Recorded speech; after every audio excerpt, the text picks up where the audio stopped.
شب قدر کی رات کو لیلۃ القدر کہتے ہیں کیونکہ اس رات میں انسان کی قدر یعنی اس کی قسمت کا فیصلہ ہوتا ہے۔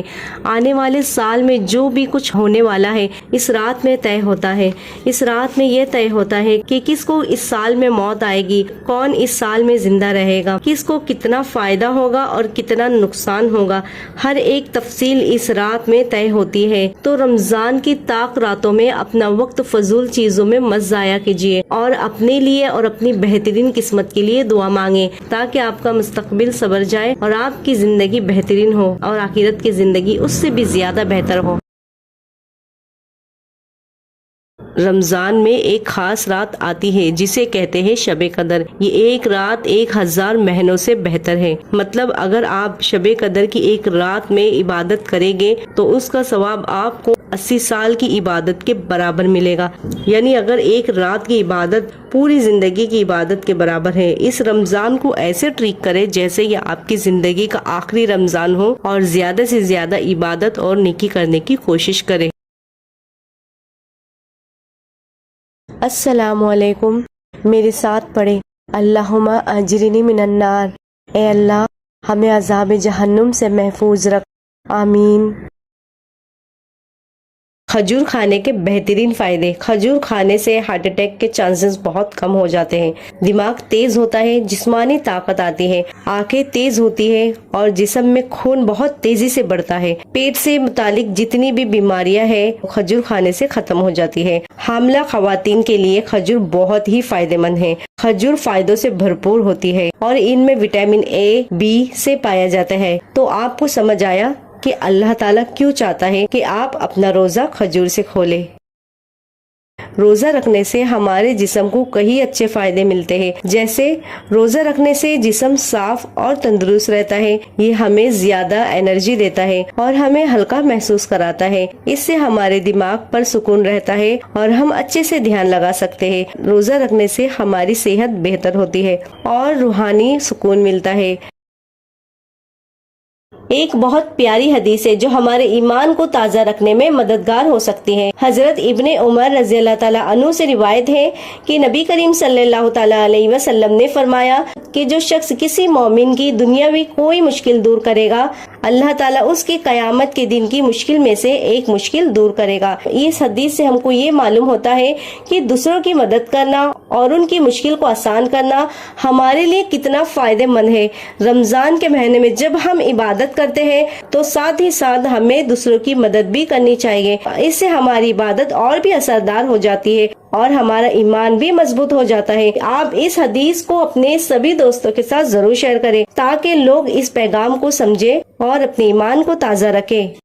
وقت بچانے کے لیے نماز میں جلدی کرتے ہیں اور یہ بھول جاتے ہیں کہ وقت کا مالک اللہ ہے۔ کئی بار ایسا ہوتا ہے کہ ہمیں اپنی نماز جلدی جلدی ختم کرنی ہوتی ہے کیونکہ ہمیں کہیں جانا ہوتا ہے یا ہمیں اپنا فون چیک کرنا ہوتا ہے۔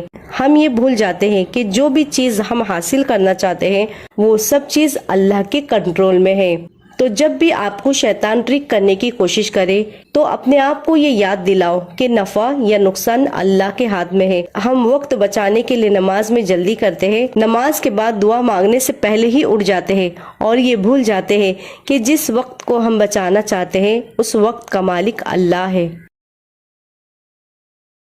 رمضان کا دوسرا عرصہ رحمتوں کے بعد مغفرت کا ہوتا ہے۔ اس عرصے میں اللہ تعالیٰ اپنے بندوں کی مغفرت فرماتا ہے اور گناہوں کو معاف کرنے کے دروازے کھول دیتا ہے۔ جو شخص سچے دل سے توبہ کرتا ہے اللہ تعالیٰ اس کے گناہوں کو معاف فرما دیتا ہے۔ نبی کریم صلی اللہ تعالیٰ علیہ وسلم نے فرمائے کہ رمضان کا پہلا عرصہ رحمت، دوسرا مغفرت، تیسرا دوزخ سے نجات کا ہے۔ اس عرصے میں زیادہ سے زیادہ استغفار کرے، مغفرت کے در کھلے ہیں، مانگ لو جو مانگنا ہے، کرم کی رات آئی، بخشش کا سامنا ہے۔ اللہ ہمیں اس مبارک عرصے میں زیادہ سے زیادہ استغفار کرنے کی توفیق دے۔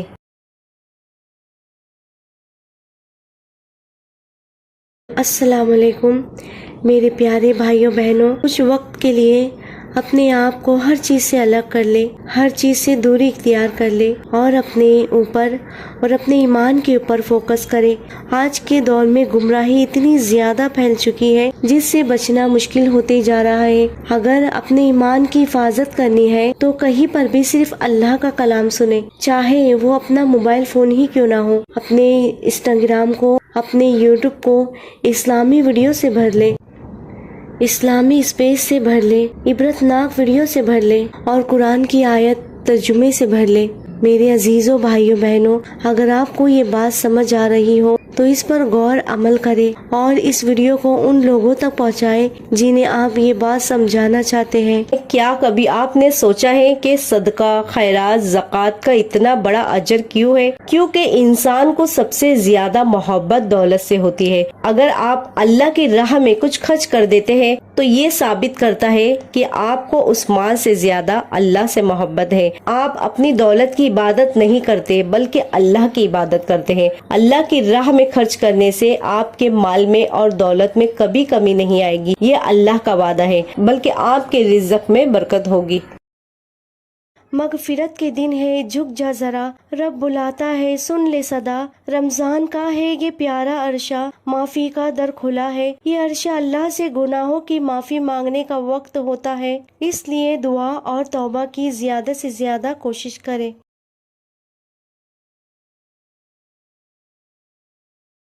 جو انسان اپنے علم کو بڑھانے کی کوشش میں لگا رہتا ہے وہ ہر مشکل میں راستہ پا جاتا ہے۔